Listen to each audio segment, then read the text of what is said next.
The beach was loud with summer chatter. But beneath the small songs of radios and the clatter of plastic buckets, the sea kept roaring in a deeper register. Like a warning drum no one wanted to hear, red flags snapped along the posts, and the lifeguards paced with their whistles ready, pretending calm, pretending their lines could hold back a mood as old as storms. On the far edge of the promenade, a man others had learned not to see sat with his back to a cracked wall, coat torn, soles long gone from his shoes, beard salted by sun and rough sleep. He drank from a scuffed bottle and watched the horizon, the way some people watch clocks. His name was Daniel once, still was, though he did not hear it much. He had slept in doorways and under stairs, moved by weather and luck. But he had been a swimmer as a kid, strong enough to cross the cove behind his grandmother's house. And that memory stayed with him when almost everything else had been pawned or lost.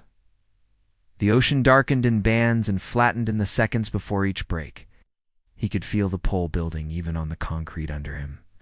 A little girl was playing at the waterline with a yellow shovel while her mother scrolled and looked up and scrolled again, the quick rhythm of the worried but distracted. The child laughed when a small wave chased her ankles, then squealed when a larger one curled past and tugged at her calves. Delighted, fearless, too light for the day's stubborn tide. A breaker rose taller than the rest, gathered in slow menace, shouldered the smaller water aside, and fell hard. It knocked the girl forward, rolled her, and when she stood, she was suddenly somewhere deeper.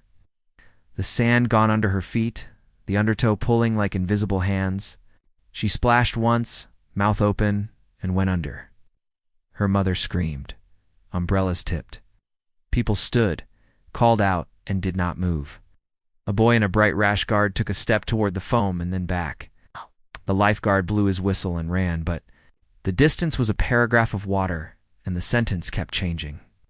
Daniel was already on his feet, bottle forgotten, coat unbuttoned. He jogged, then sprinted faster, bare feet hammering hot sand. The first wave took him too.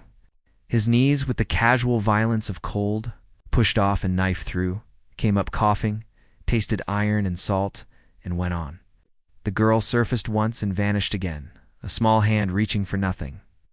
Daniel dove where the water boiled white and the bottom dropped away.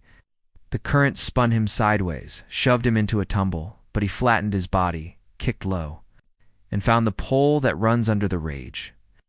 He remembered the rule from childhood to swim along the rip, not against it, to let the sideways road lead back toward breath. Something bumped his leg. The girl's shoulder slid under his palm and he locked his forearm across her chest. She thrashed weakly. He spoke into the water as if it could carry words. I have you. Hold still. He turned his body so that he took the waves with his back, and her face stayed above the chop, then kicked, counting in fours the way he used to keep tempo in the slow lanes. The beach rose and fell like a mirage. Twice they lifted on a ridge of green and fell into a pit of white noise, and in the pit he whispered again, not a prayer and not a prayer. A rope arced and fell short. The undertow tugged at his knees like a child begging him to stay. He angled right, felt sand bite his toes, and let a heavy wave throw them forward. They tumbled into a skidding wash, the world suddenly bright and loud. Two men waded out to grab the girl while Daniel crawled, coughed, and then stood, pulling her higher by the armpits. She gagged and cried, blue lips pinking, while her mother fell to her knees and took her, gathering her like laundry still. Warm from a line, circle of onlookers closed and then widened. The lifeguards reached them, one kneeling with a stethoscope, another pressing a towel to the child's head, another turning toward Daniel with the authority of concern. He waved them off at first because the world was tilting and he needed to fix the horizon inside his skull. When it steadied, he let the guard check his pulse. Let him say words like hyperventilating and good job, and that was insane.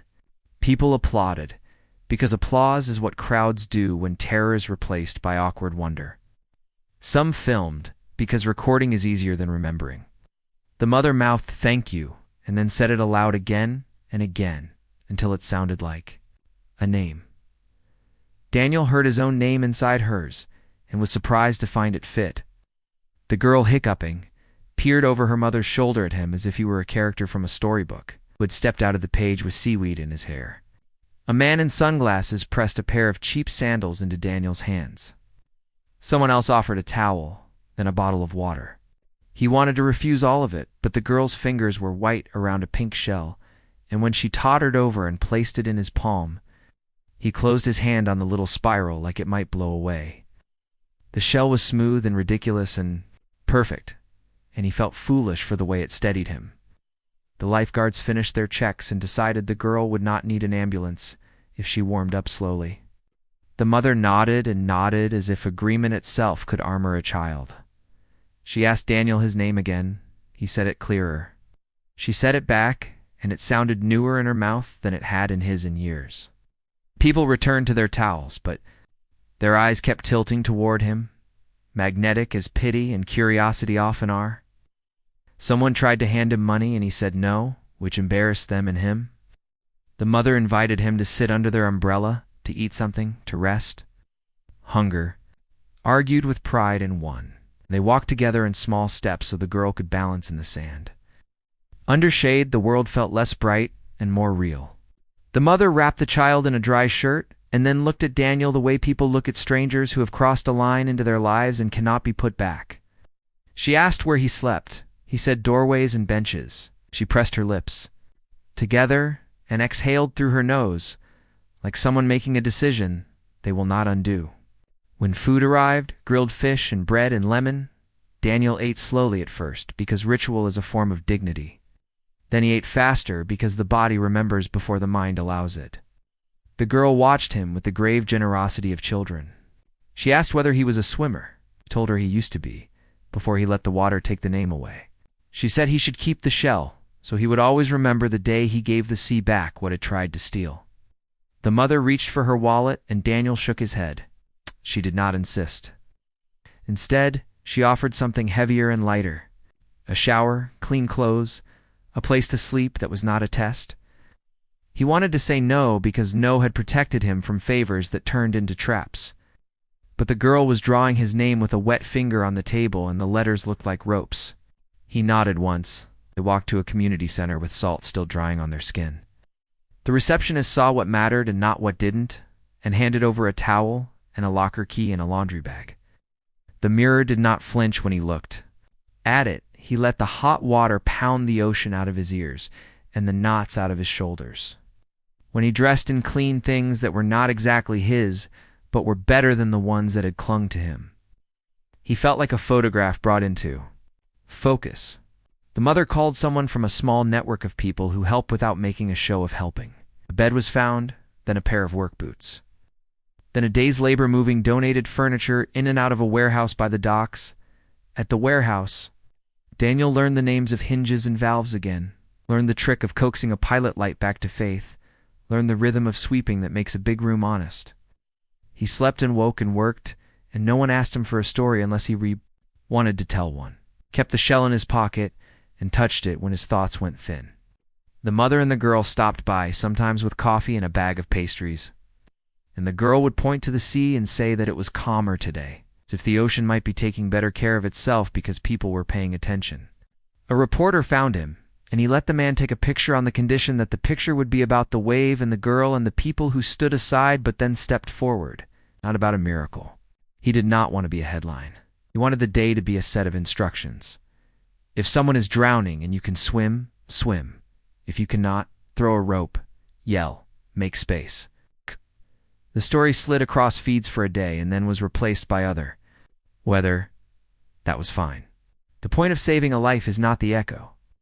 Weeks later, the sea had a gentler face, and Daniel had a small laminated card with his name on it and the word staff.